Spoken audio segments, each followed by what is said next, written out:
এই নির্বাচনে বিএনপি একা হয়ে পড়েছে। এই বাংলাদেশের মানুষ আর হাওয়া ভবন দেখতে চায় না। নির্বাচনের কয়েকটি বৈশিষ্ট্য বিশেষভাবে লক্ষণীয়।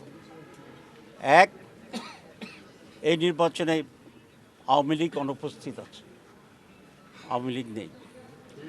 দুই, এই নির্বাচনে বিএনপি একা হয়ে পড়েছে। নতুন রেকর্ড সৃষ্টি করে জামাত ইসলামী সহ অন্যান্য ইসলামী দল এবং যারা জাতীয়তাবাদী দলের একটি অংশ, রাইটিস্ট বলতে যা বোঝায় সেই দলসমূহ এবং 24শে জুলাইয়ের চেতনাধারী পরিবর্তনকারী ঐতিহাসিক সেই ভূমিকার সাথে যারা ছিল তারা সকলেই এবার ঐক্যবদ্ধ। আমি আশা করি এই বাংলাদেশের মানুষ আর হাওয়া ভবন দেখতে চায় না। বলছেন তাদেরকে এইসব বিষয়ে মানুষের কাছে পরিষ্কার করতে হবে, হাওয়া ভবন থাকবে না আরও বেশি বৃদ্ধি পাবে।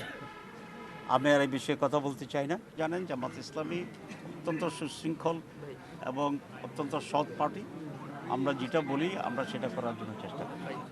আইনশৃঙ্খলা পরিস্থিতি এখনও আমি মনে করি খুব বেশি খারাপ আছে না, মনে করি না।